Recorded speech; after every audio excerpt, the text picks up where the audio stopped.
دیکھیے میں تو ایسے ہی دیکھتی ہوں کانوں کو ہاتھ لگا کے، اور بہت سی باتیں میں مطلب کرنے سے اس لیے بھی کتراتی ہوں کہ لوگوں کی ڈاکٹر صاحب ایک عدالت اوپر بھی ہے اور اللہ تعالیٰ کہیں گیا نہیں ہے، بیٹھا ہوا ہے، اور ہم جو کچھ بھی یہاں کہتے ہیں اور جھوٹ سے اور جھوٹ اور غلط بیانی سے آقاؤں کو خوش کرنے کے لیے کہیں تو اس کی پکڑ بھی آ سکتی ہے. لہٰذا جہاں اس قسم کے معاملات ہوں، جہاں ظلم ہو، حضرت علی کا قول بھی یاد کر لیں کہ کفر کا نظام چل سکتا ہے لیکن ظلم کا نظام نہیں چل سکتا.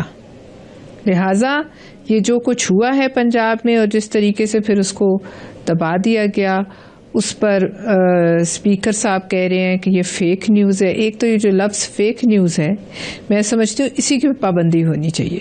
جو بات اپنی فیور میں جا رہی ہو وہ ٹھیک نیوز ہے، جو بات آپ کے خلاف جا رہی ہو وہ فیک نیوز ہے. یہ شاید ہم نے ٹرمپ سے یہ سیکھی ہے ٹرمینالوجی، لیکن یہ ٹرمینالوجی یہاں اپلائی نہیں ہوتی.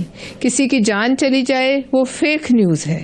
اور اس کے بعد یہ جو بھی ہم نے یہاں ترامیم کر کے قوانین بنائے ہیں، ان کا اطلاق بھی جو ہے یہ انتہائی سلیکٹو کیوں ہے؟ کیا اس کا اطلاق صرف ان لوگوں پہ ہے جو کمزور ہیں یا جو کوئی اپنے جن کو دبانا مقصود ہے؟ بات یہ ہے کہ تو پھر حضرت عمر کے نظام میں تو سوال تو ہوتا تھا. حضرت عمر کے نظام میں تو انگلیاں اٹھتی تھیں خلیفہ وقت پہ بھی، اور وہ ذمہ دار ہوتے تھے. تو آپ مجھے یہ بتا دیجئے کہ پھر یہ جو بھی جھوٹ کا بازار، اچھا چلیں یہ بات بھی مان لیتے ہیں کہ انتظامیہ نے ایک غلط بیانی کی، لیکن اب آپ اس میں ایک دیکھیے اور کتنی خطرناک بات ہے کہ ایک اتنا بڑا صوبہ ہے پاکستان کا سب سے بڑا، اس میں جو انتظامیہ ہے وہ اپنے ہی جو حکمران ہیں انہیں ایسی جھوٹی خبریں کیوں فیڈ کر رہی ہے؟ کیا ان کو کوئی ڈر خوف نہیں ہے کہ اوپر وہ جو جھوٹی خبریں فیڈ کریں اس لیول پہ، انفارمیشن منسٹر کے لیول پہ یا چیف منسٹر کے لیول پہ؟ اس کا کیا مطلب ہے کہ وہ سمجھتے ہیں کہ ان کو پتہ ہی نہیں چلنا، ان کی کیپیسٹی ہی نہیں ہے.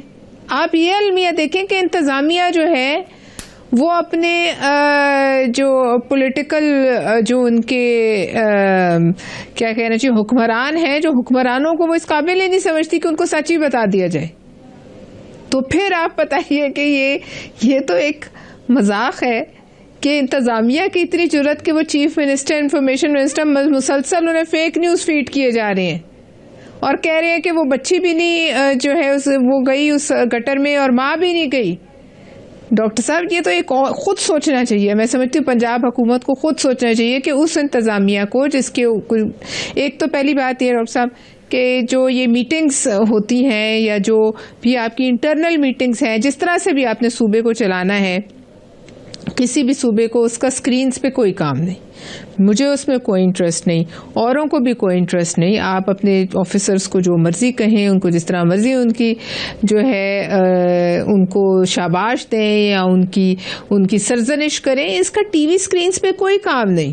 اور یہ جو ہے گٹر کا ڈھکن لگانا ہے تو ادھر کوئی کونسلر کا کام، علاقے کا جو ہوتا ہے اس کا کام تھا. اس پر اتنے بڑے لیول پہ جانے کی کوئی حاجت، اسی لیے ہم کہتے ہیں کہ وہاں بلدیات جو ہیں وہ ہونے چاہیے، وہاں بلدیاتی نظام متعارف کرائیں. پھر ہم کیا یہ کہہ دیں کہ بھئی آپ لاہور کو بھی وفاق میں لے لیں؟